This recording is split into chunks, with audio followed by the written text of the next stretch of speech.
Randy shares with us his experience in the secret space program called the Earth Defense Force. Randy, welcome to the show. Thanks for having me. Good to be here. Well, there are what you refer to as these bad actors, out there. What do you mean by that? Well, statistically, we find that of the species that we encounter, we have a breakdown that we call the 95-5, which means approximately 95% of them are more interested in trade and friendly relations than they are being hostile. It's that 5% that we sort of refer to as the bad actors because they're not necessarily interested in some form of kind, reasonable trade prospect. They would rather steal things, raid things, scavenge things, pirate things, or conquer things in such a way that are less than friendly. But it's the 95-5 ratio that we talk about. And when we're talking about, tens of thousands of species, 5% can be a lot. 5% can be a pretty good sized number. What type of beings and, why are they bad actors? Well, let's start with a couple of the classics, right? Since people are familiar with the draconians and the zeta reticulans. So these are bad actors who are using the advanced technology that they have for genetic alteration to cripple a species, to make them sort of compliant as slave labor, to draw resources from, use as a food source, or to hybridize genetics between, when we're talking about the zetas, in order for the zetas to create hybrid children, to get some of their evolutionary soul back, as it were. It's a complicated subject that I won't spend too much time on, but those are the sort of classic bad actors that we understand, who don't necessarily like to play by the rules, don't necessarily like to obey intergalactic norms. But we have other bad actors other than planetary conquerors. You have scavengers who are a threat to just show up, grab or steal something that they can grab a quantity of in a short amount of time and then run away with it. You have mercenaries who... what are these plasmid mercenaries you speak of? Sure. So plasmid mercenaries come from a species in the Hydra system. They are a plasmid, which means that they are what appears to be a gelatinous liquid that seems to have almost like neon colored lights inside of them. And they're shapeshifters. Oh, I've worked on these beings. Yeah, they're weird. And their ability to take that mass and move it into different shapes, different textures, makes them ideal to be sneaky. So they've accepted that role in the universe, that they're really good at being sneaky and pretending to be other things, which makes them good to be mercenaries, assassins, and so forth, because, they are fine to do it for profit and for money, and they don't really care otherwise. I'd say as a species, they lack some of what we consider to be the ethical moral center. Doesn't mean that they're all bad or evil or nefarious. It just means they kind of don't care about other people's moral or ethical standards. And they'll pretty much do whatever serves their interest. What jurisdiction do they fall under then? Who is protecting us from these mercenaries? Well, because they're not a large military force or a large planetary conquering force, they kind of fall under the jurisdiction of local law enforcement. So whatever is the sort of local investigating law enforcement apparatus in the corner of the galaxy that you might be in would fall under their jurisdiction. In the case of our own system, we have our own investigative personnel and our own law enforcement personnel who deal with that and who investigate and will arrest and in some cases even imprison them if necessary. Often the military ends up being the persons who are apprehending or capturing them in the first place, but usually then they're turned over. Are they like space pirates? They're just all over the place, spread out? They're mercenaries. We kind of think about pirates as being this other slice of the pie. So if I was going to continue to talk about other bad actors, I could go from plasmid mercenaries to pirates. And so piracy, it's, not just for the 1700s. Essentially, there are trade vehicles going back and forth all the time. You have places in space that are very secure, very well monitored. And then you have places that are less monitored, less, sort of policed, which makes it sort of ripe for pirate activity. So if pirates get wind of a trade route of something that could be valuable for them to steal, then they just might come along and, rob your ship and steal from you. And if they're sort of the kinder, gentler variety of pirate, they'll just take your stuff. If they're the nastier, strain of pirate, they might take you and your stuff and sell you into slavery or keep you as slaves or eat you or whatever other thing that you might be good for. So again, pirates are different classes of different persons within different species. So again, these aren't organized military factions. They can be privateers of certain species who have access to spacefaring technology, or in some cases, these can be individual ships who have accumulated a broad spectrum of species into their crews of, again, much the way in which pirates and privateers of terrestrial past did. You hire whoever's ready to be a pirate, whoever's ready to sign on and do whatever to steal the goods and, party about it later. So pirates are kind of pirates, but it's a thing. It's a crime and punishment issue for sure. Maybe you can validate something for me, because it's not firsthand information from me, it was secondhand information given to me. We have mafias here on planet Earth.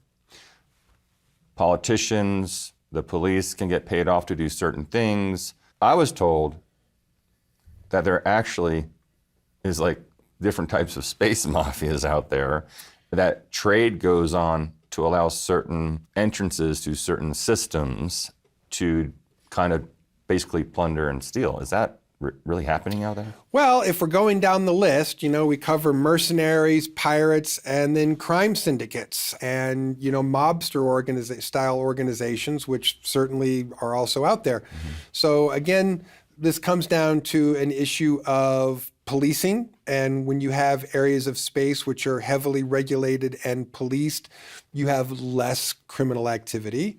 In areas where it's a little iffy, you have, again, syndicates of organized ships that have enough muscle to say, oh, this is a dangerous place for space pirates. We'll escort your cargo from point A to point B, and it will only cost you this much. And if you don't pay, then our friends, the pirates, will steal your stuff and then we'll get it anyway. Or then we'll charge you to go get your stuff and bring it back to you, and we'll get you a portion of it for a certain amount of money, and then we'll still get to keep them out. And so when there's areas that are less regulated and less policed, then you have crime syndicates who recognize that there's huge profits to be made in piracy and protection and all of the other things, contraband.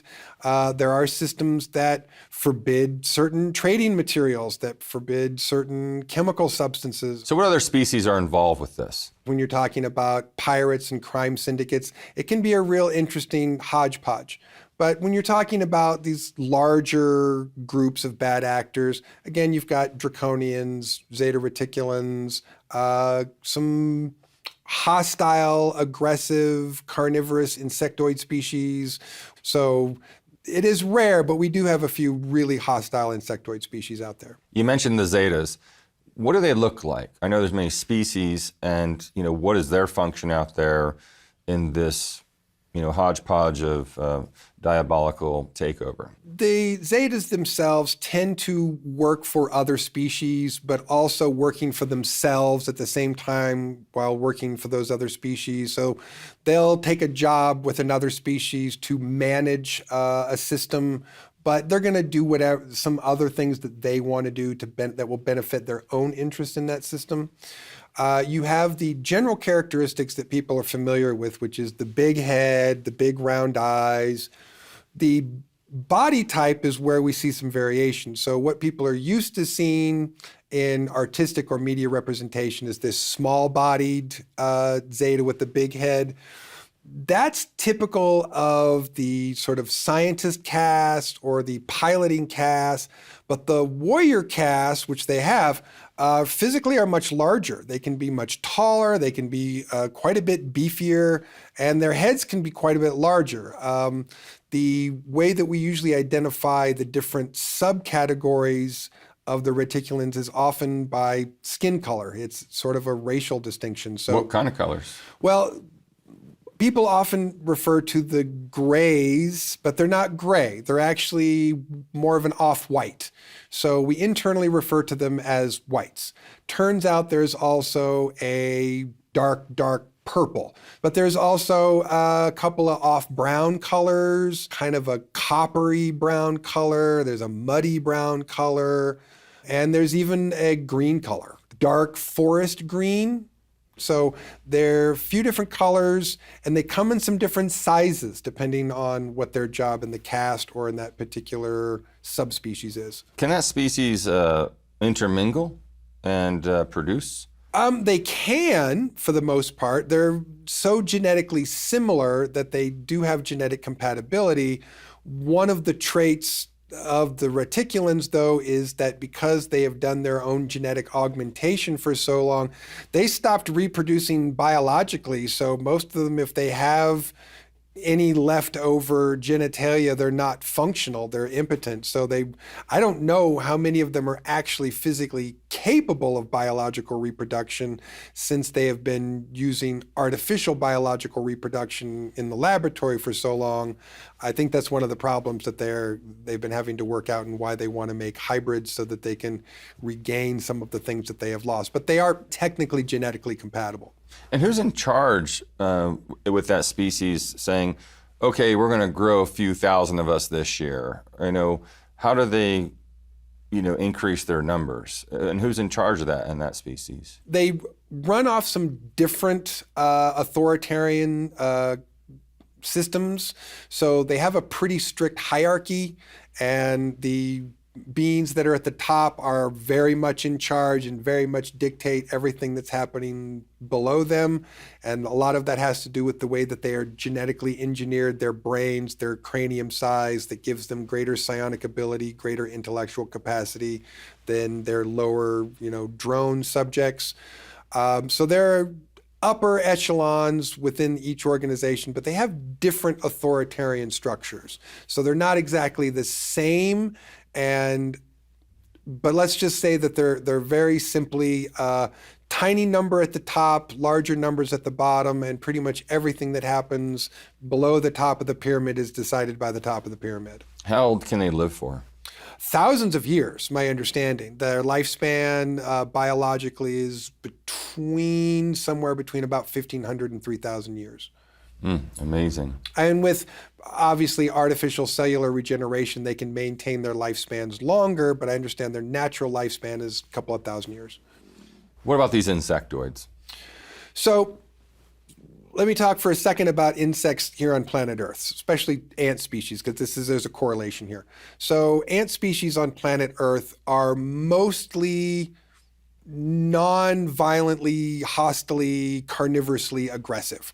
You have ant species that act essentially as agriculturalists who will take out every plant within a certain radius of the hive except for one or two plants, and then harvest those like farmers.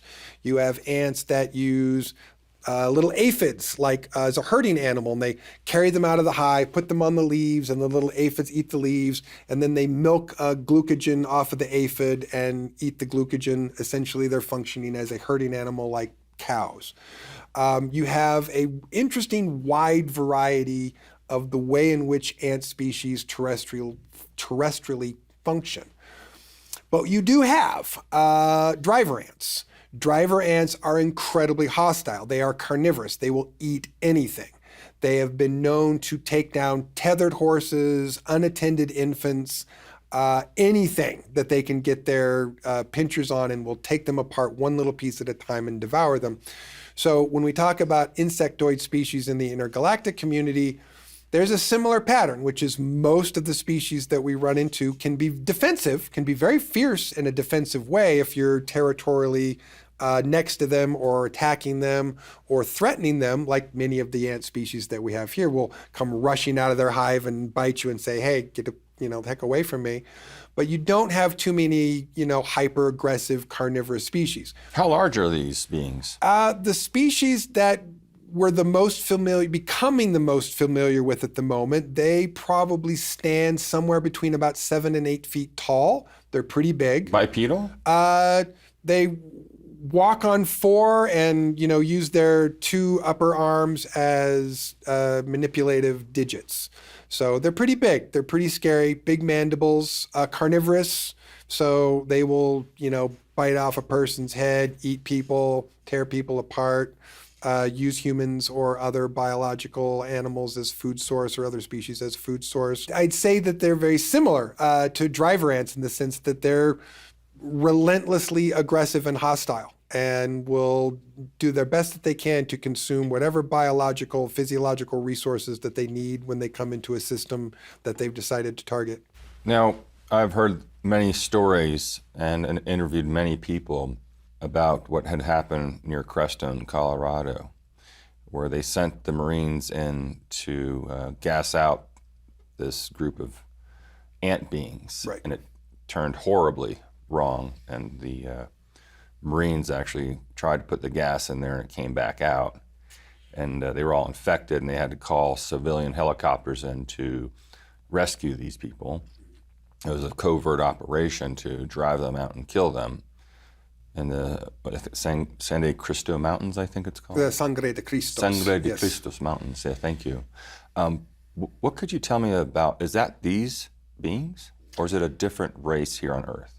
My understanding was that this was a visiting insectoid species. It was not the terrestrial insectoid species, that they were exhibiting unfriendly characteristics that we deemed was necessary to want to evict from this particular territory, as this is also an area in which there are underground military bases functioning. So it was determined that this is an outside insectoid species. They're not cooperating, they're not friendly, they're too close to military installations.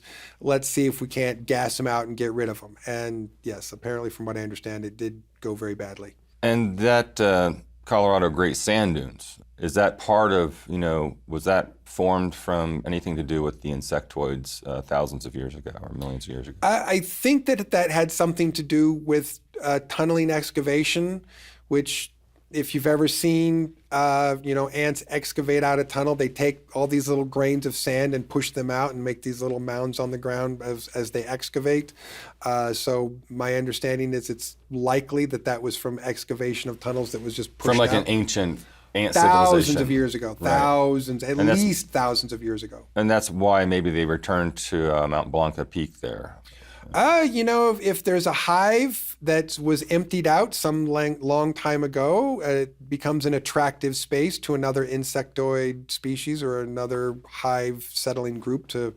In the same way, if a hive of ants left a hive and decided to move somewhere else, and all of a sudden you've got this empty tunnel system, it could become attractive to another species of ant nearby and could say, hey, look, we've already got this tunnel system that's already dug in, let's move in.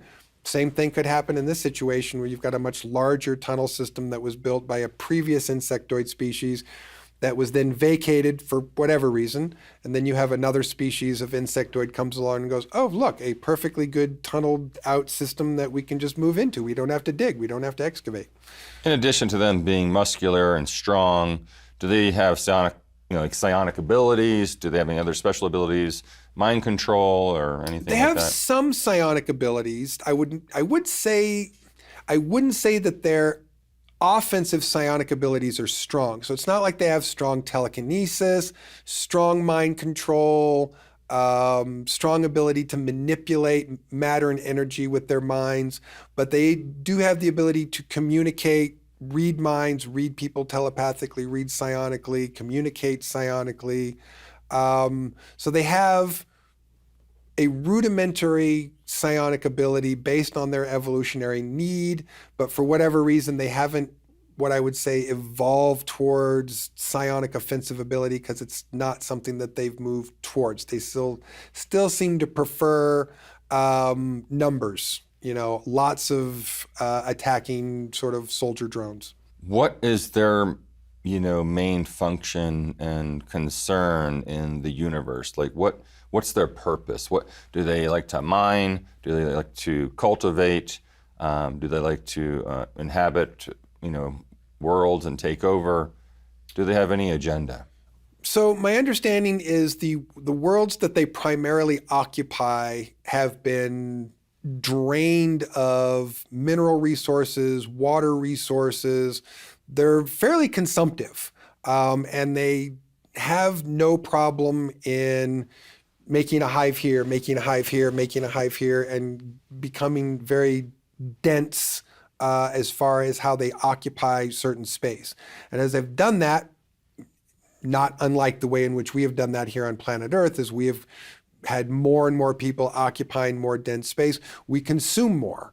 And so they consume more minerals, they consume more water, they consume more food.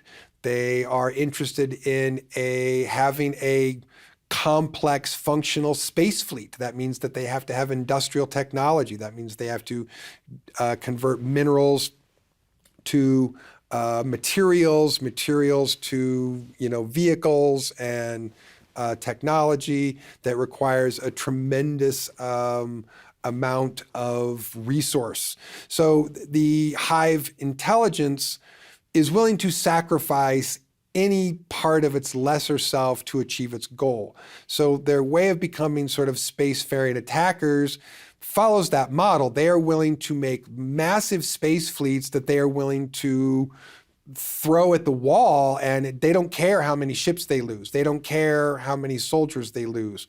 That's not the point. The point is to have a lot of everything, throw a lot of something at a problem, and overwhelm that system with more ships, more bodies, without any care or consideration how much you lose. And if that's your attitude, then your overall model is going to be one where you're going to need to be producing or taking more minerals, making more materials so that you can replenish the drones and the ships that you're losing. To be honest, they're kind of wasteful. And being as wasteful as they are, they need more resources. So they're mostly looking for planetary systems that have the minerals that they need, food source that they need, water that they need, so that they can continue to feed, water, and provide minerals to the civilized, really populated, densified civilized structures that they have, whose only goal is to make more ships, more soldiers, and acquire more materials. Have you come across a species that's not carbon-based or bipedal? Certainly a species that's not carbon-based. I have, and certainly some that are not bipedal, but a lot of the species that we run into, for interesting reasons that I think we're still trying to figure out, what some people call the star-shaped model, 2 arms, 2 legs with the head on top, it is very common. It's very common. But we do experience some other species who have more appendages, and again, not just insectoid species, but higher mammalian species that have, more legs or more arms, which can be a little weird and strange, but that happens. And I have seen mineral-based species who are like silicone-based. So they're essentially made of a mineral content, which it also has a water content to it. So think of a crystal that you could hold in your hand that holds a certain amount of moisture in it, so that it's mineral-based, it's a crystalline structure, but It's malleable? squishy. Yeah. So like think of a crystal that would be squishy, but still, made of a crystalline structure because it has fluid into it of some kind, some sort of, mineral fluid or hydrostatic content to it. And these are conscious beings. Absolutely. The ones that I've encountered also bipedal, as it turns out. So they got the 2 arms, 2 legs head. But yeah, they're made of complete silicone crystalline mineral structure. How large are they? The ones that I have seen are what I would say is within human scope. So kind of between the 5 to 6 feet tall-ish. So about the same size as we are in my Do they have experience. eyes and ears and mouth? Yeah, they eat food, not the same kind of food we obviously eat. They, eat other mostly mineral content, but again, mineral content that has a water content of some kind or, oily minerals of some kind that are the stuff that their bodies run off of. They have very different biological structures as far as internal organs and processes, but also similar from what I understand. So they have a biological brain, they have, biological fluid pumping systems, but instead of the cellular structure being based on carbon, they're based on silicone. In a very similar way that biological life that's carbon-based operates, but it's also really unique that it's being evolved out of this silicon-based structure. Are these bad actors in conflict with humans? Wherever we run into them and that they don't feel like they want to play nice and cooperate, oh yeah, I mean, we're in conflict with them. Other species are in conflict with them. And you dealt with this in a combat situation with some of these. Some of them, yes, absolutely. Right. Absolutely. Mm-hmm. And which ones can you divulge, which species that you were in conflict with? I've certainly encountered plasmid mercenaries. We've encountered zeta reticulans. I've encountered draconians. We've encountered a few other low-level aggressive species, which aren't a threat to us per se, but that we've had to deal with as aggressors to other friends of ours that we've stepped in to assist with. Is this happening today, Randy? Is this still going on? Absolutely. Yeah, right this very minute. Randy, can you give me an example of this going on today? Sure. We've been receiving some intelligence that we have become a target of interest for these aggressive insectoids. We think that there is a reasonable chance that we might see them here in our own system sometime soon. This actually coming to Earth or just making their presence known in our system? I believe from the intelligence that we're receiving, we would see them make landfall on planet Earth. And how does that look for us for the future? Like an alien invasion. What's the best way to combat these insectoids? Probably with some of the technology that we've been using already. So hydraulically operated battle suits, plasma rifles, Gauss rifles. You want something that has, higher penetration power as far as, a projectile, or something that has a higher melting point like a plasma ball. So against, the exoskeletons, which are very resilient, and most lead bullets would just bounce off. I've worked on some of these insectoids before in the projects, and their exoskeletons, some of them were like 3 inches thick and bulletproof for our normal bullets, and they were using special heat rounds. Do you know about this? Yeah, they're definitely the thick exoskeletons are what we call sort of nigh bulletproof or near bulletproof, which doesn't mean that you can't get a sable round from a 50 caliber rifle through one. You can sometimes, but for most of what we consider our standard projectiles that we fire out of rifles or smaller caliber machine guns, handheld machine guns and rifles, yeah, you're not going to get the penetration that you need. So you either need a different alloy or a phosphorus round, or a rifle that heats up the round before it goes out, or again, a plasma rifle so that you're getting that thousands of degrees ball of plasma that melts right through. Is there an agenda that you can share with us, and are they already preparing in space something to maybe block them from entering our atmosphere? So let me give a little bit of military history 101 here. So anytime you have a level of military technology, and you can go all the way back to catapults and crossbows and metal armor, to anything that's way more advanced. Anytime that you have a situation where someone has certain technology, it's good at that time. You do the best that you can with it, but nothing's ever usually perfect, impenetrable, unbeatable. So whatever technology that we have in operation right now, it's good, it's really good.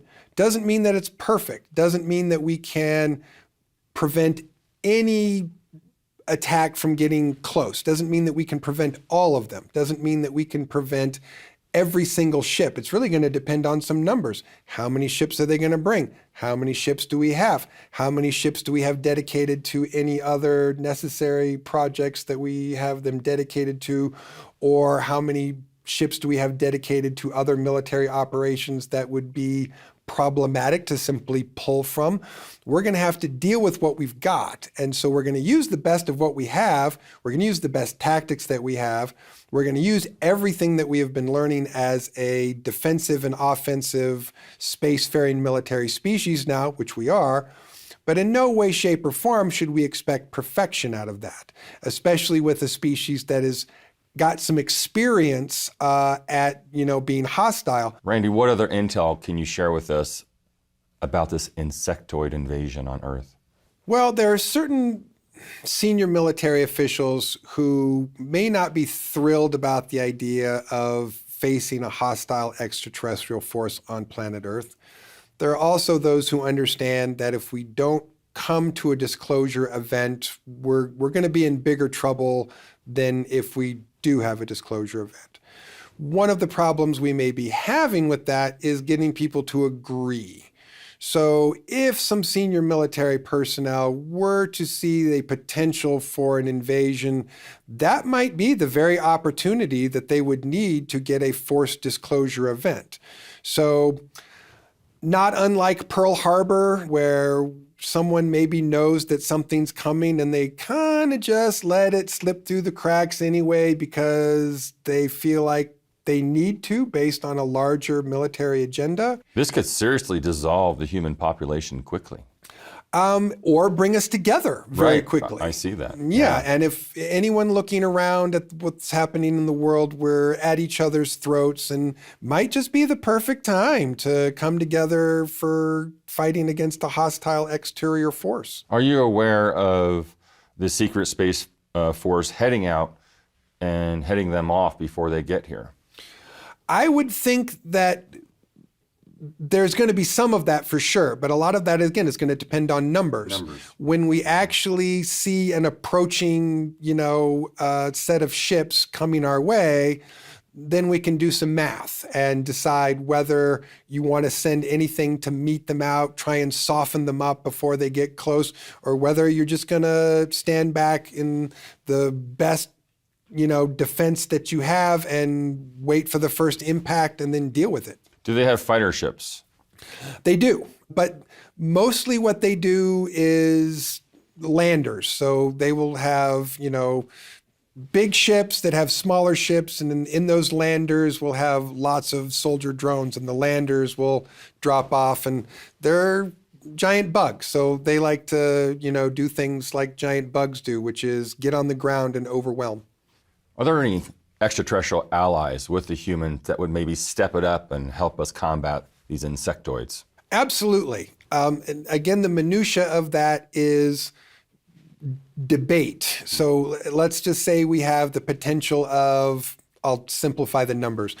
Let's say we have 10 friends that might be able to help out, might be willing to come to our assistance. Then you have to ask, again, minutia questions like how many soldiers, ships, and personnel can that species lend to us? How much can they afford, to say, based on whatever other interactions that they're having in their own space or in other areas where they're dedicating personnel and military hardware. So how much can they give us? What's it going to cost?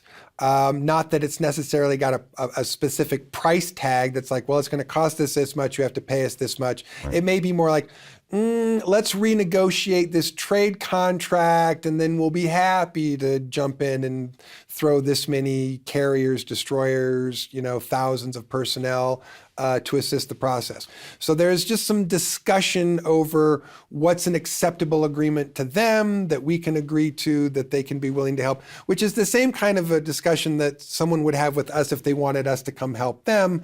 It's like, well, here's what we can dedicate. If we maybe shift the trade contract, we can do this, dedicate for X amount of, weeks, months, years, this much personnel. So as they say, the devil's in the details. So we have friends, but there's going to be some discussion over who can show up with how much. What do you think about the extraterrestrial civilizations that I'm aware of and you're aware of that, are living in the oceans and the inner Earth? How are they going to respond to this surface battle? You think the reptilians are going to come out and assist? Do you think the aquafarians are going to come out and, what's your take on that? That's going to depend on some different factors. So depending on just how good our negotiations right now are with those other terrestrial species will depend. But we also know that some of their attitude for a long time has been, hey, surface world's your problem. Like if they're attacking, major cities on the surface world, it's not our problem. If they're not coming underground, if they're not coming under the ocean, well, they're not threatening us personally. So we're not sure whether we want to get involved and, poke that monster in the eye and get them to start attacking us if they're not attacking us.